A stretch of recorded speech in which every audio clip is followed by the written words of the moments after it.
In this video, I am going to explain connection from diaphragm. I want to focus on three muscles that have relationship with diaphragm. This is front view. I want to focus on two muscles on first section. First muscle I want to focus is this one. This is psoas. Okay, this is psoas. Let me change angle of picture a little bit. It's a little bit better. It's slightly lateral view. This is psoas and this is diaphragm. And if you focus on this part, there's like a curved structure on diaphragm. This part is called medial arcuate ligament.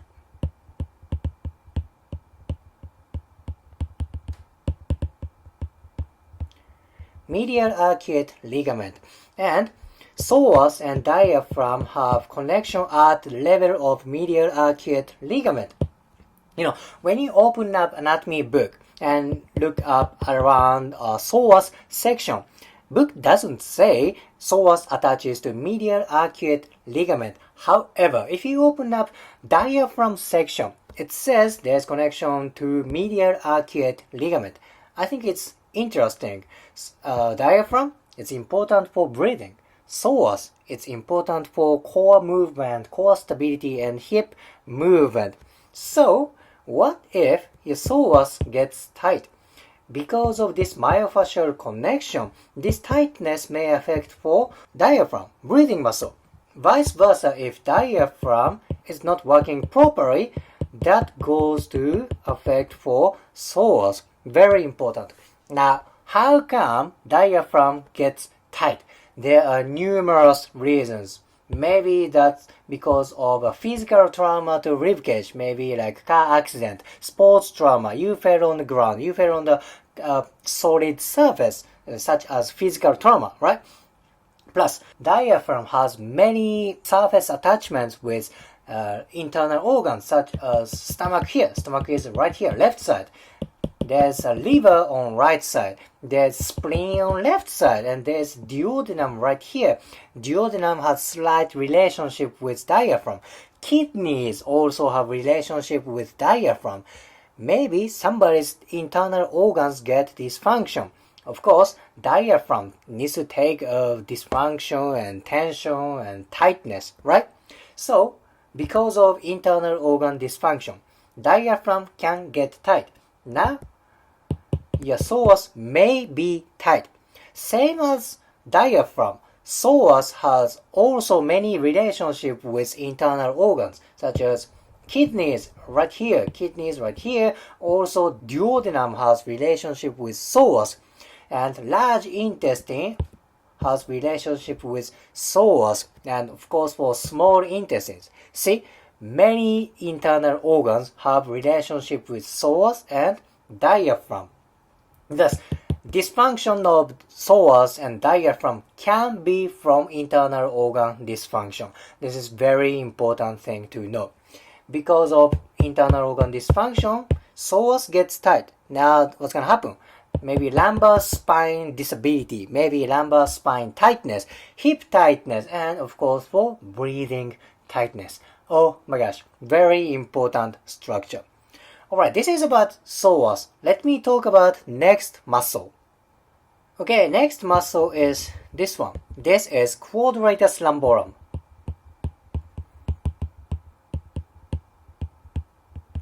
Quadratus lumborum. That has relationship with diaphragm at this level. This part is called lateral arcuate ligament.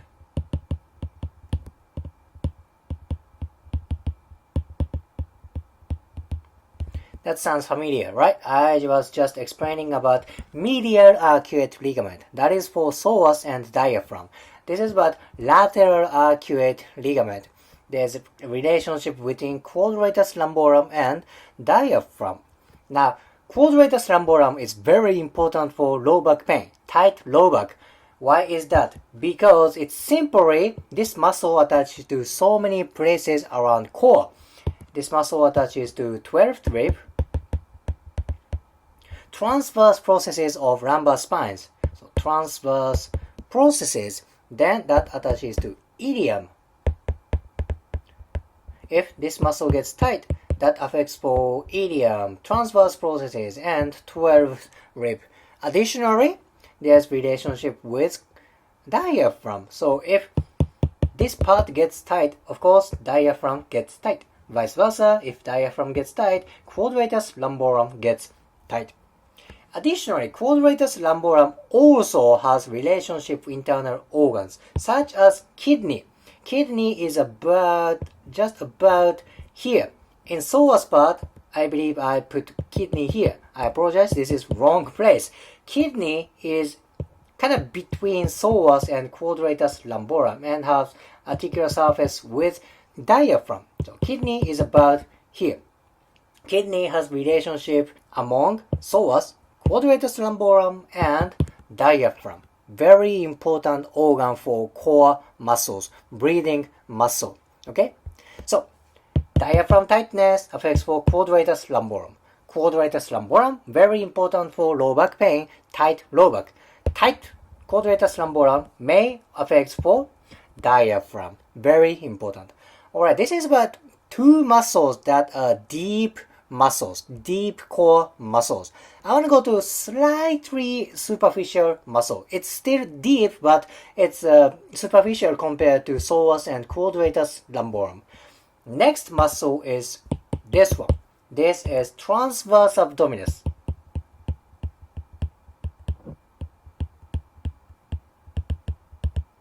Transverse abdominis, very deep abdominal muscle. Very thin, very deep layer.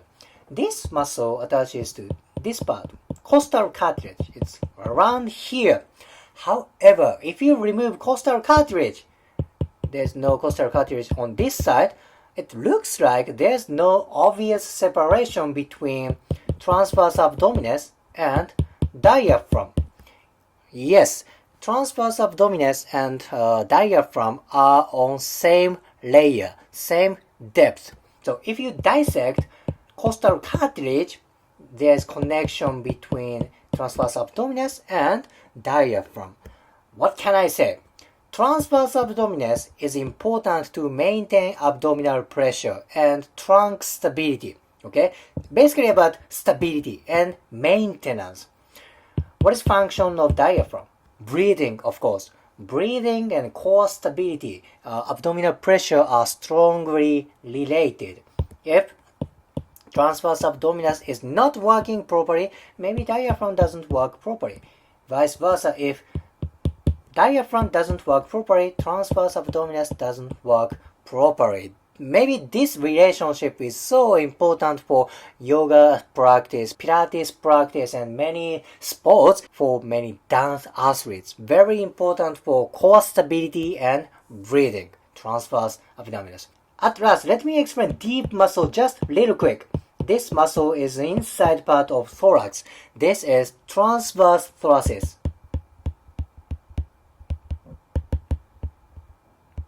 Transverse thoracic, very deep muscle inside of thorax. This muscle assists breathing. This muscle also has relationship with diaphragm. Very deep structure, so this muscle and diaphragm has relationship in inside part of thorax. Oh my gosh, diaphragm, very important muscle. Of course, this is primary breathing muscle, very important for breathing. Now, if you look diaphragm from different angle, you see many relationship with other muscles. So this is like how you see anatomy and from various angle, various perspective. I hope this kind of a comprehensive anatomy helps for your career. If you liked today's video, please hit the like button, comment and subscribe. See you next video.